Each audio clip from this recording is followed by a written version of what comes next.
How's it going, Shark Squad? You are officially hanging with the Shark. It's time to lock in. We have a fun-filled night today, Super Nintendo World, and it is raining a little bit. So much to see, so much to play, so much to have fun with. So if you're ready, go ahead and hit that like button and let's dive on in. All right, so I'm gonna start showing you guys a few things. So I already got my Mario power-up band here. When you exit Peach's castle, immediately, don't go in this door. Come to this door. Come over here. Walk right this way. First of all, you can come over here and grab some coins real quick. Should be about 5. 1, 2, 3, 4, 5. Okay, it should be just about done. There might be one more to give it 6. Yep, and then now it's gonna be gone. Watch this. Ooh, there's one more. Okay, but that was it. So that one had 7. That's interesting. I'm normally seeing anywhere between 5 and 7, so that's really what I've been seeing. But I want to make sure you guys know everything that's going on. You can tap all of these. So you can tap this one, you can tap this one. These two I've noticed normally don't have a whole lot. This one in particular almost doesn't ever give me any. So I might get like 1 coin, then none, or none at all. This one usually gives me a few.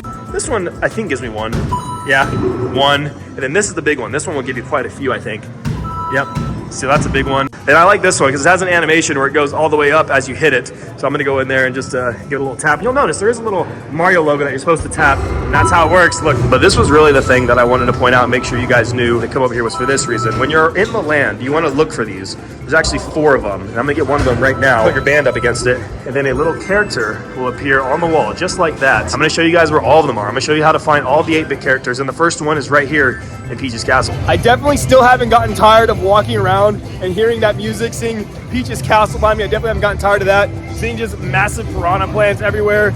And by the way, I do want to just point out how amazing like the lighting package is just all across the board. The lighting looks incredible in here, as you can see on these light posts, up on Mount Beanpole. It looks absolutely phenomenal. So just about everything in here, even at night, is exceptional. And yes, in the rain as well. But we do have some more 8-bit characters to go find. So let's go find our next one right now. So for your next one, you're gonna want to come to Mount Beanpole here, which is actually the entrance to Mario Kart as well. But what you're gonna do is come over to the left of it. You're gonna see right here on the wall, another one of those M's. So this is going to be our second 8-bit character on the day. And let's see what happens.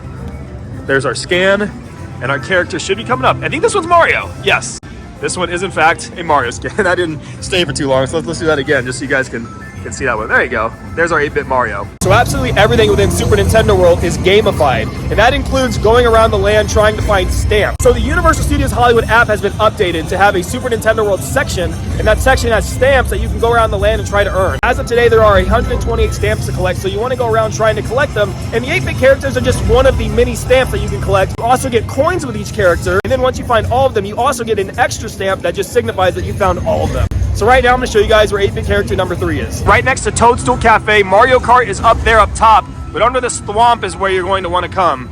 This is actually a mini game that you can play to earn a key, which is a totally different topic that I'll go over with you guys in a different video. But for now, let's just focus on that 8-bit character. You're going to come inside this queue, but don't even worry about the game for now. What you're going to want to do is come over here and check out this little logo right here. Put your band right up there, and now we officially have 8-bit character number 3 on our day. Check it out.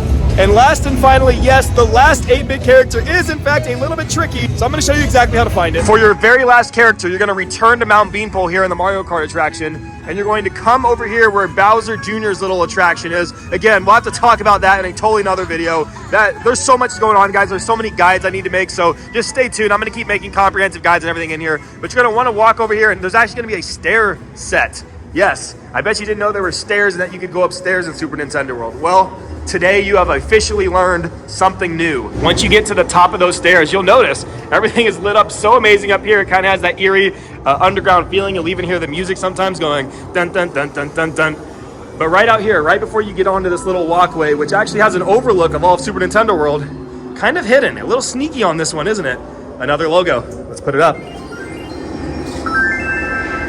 And that right there is officially our last one of the day. So that means we just, on this vlog, already collected all 4 8-bit characters. So if you guys are needing help finding those characters, hopefully this vlog does help you. And I also want to show off these AR binoculars that you can come up to up here. You literally just come right up and check it out. It gives you an overview of the land. It's in real time. This is a real feed, and it overlays things in augmented reality that you can go in and find. You can even zoom. You can use this little silver thing and zoom. And what you're gonna do here, there's actually things that you can find up in here. Like for instance, like look at this. You see that loading ship up there? Watch what happens when I zoom in on it. We're actually gonna earn a stamp right now.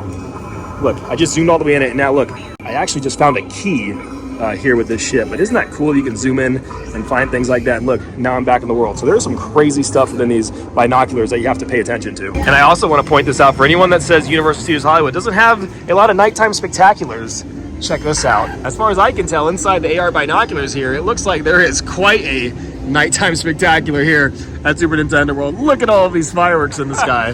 That is some of the coolest type of technology I've ever seen, to be able to look through and see Super Nintendo World with all kinds of stuff laid over. And yes, even a nighttime spectacular here at Universal Studios Hollywood. We're back downstairs, and I do want to help you guys out here because really one of the only places that you can eat currently inside the land if you come for technical rehearsal is Toadstool Cafe. So if you're not into doing that immediately in terms of getting a drink, definitely make sure you come over here to the restroom area in the corner right next to Toadstool Cafe. And over here to the right, yes, 2 water fountains and a place to even refill a bottle. So you are set in terms of getting some water. And it's cold. Hold on, I'm gonna go grab some coins. I'm not sure if that'll ever get old. Check out Mount Beanpole at night too. All of the moving animatronics, everything moves, guys, everything. This thwomp over here drops. Yoshi's up there moving by the tree. Coins are moving, the bricks are moving, the clouds are moving. It is the most kinetic land that we have ever seen from any theme park company. And it now resides here at Universal Studios Hollywood. What a pure game changer. But for now, we're gonna go on the Mario Kart ride, so let's do it. Believe it or not, this is actually going to be my 7th ride on the day. And the thing about Mario Kart is that it's not one of those brand new rides where it was great the first 3 times, and then by ride 4, it's already starting to kind of drift down and not be as exciting.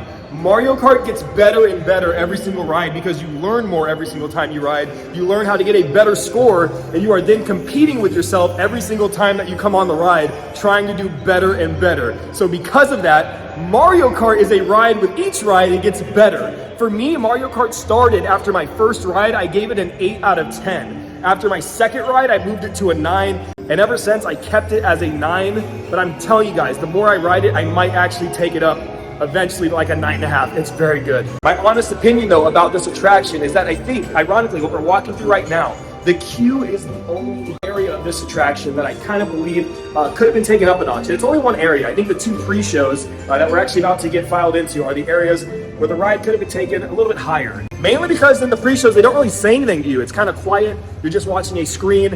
And normally from a Universal like major attraction like this, I'm used to something like Gringotts where there's someone talking to you or something major happening, like the elevator even. That is truly the only area where I have any gripe about Mario Kart. The augmented reality is fantastic in the car.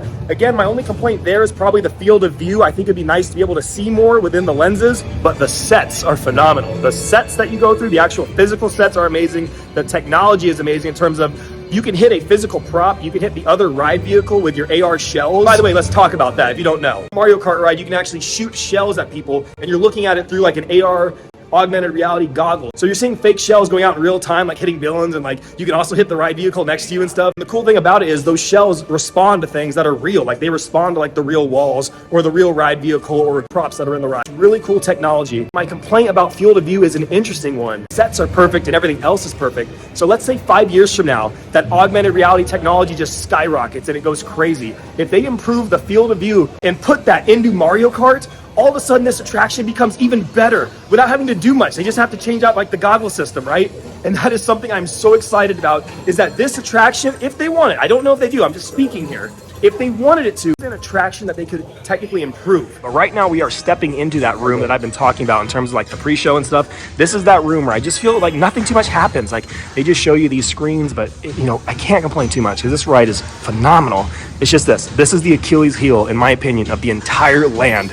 And what a thing to complain about, right? Like this is nothing. Like this is okay. It's okay. So I think that should tell you quite a bit about Super Nintendo World. I've been thinking about this. I think Hogsmeade in Orlando is the best theme park land that Universal has ever built, between having, you know, Hogwarts Castle, having Hagrid's Magical Creature Motorbike Adventure, just the overall theming of Hogsmeade and what it meant to that resort. I still think today that is the #1 theme park land that Universal has ever built.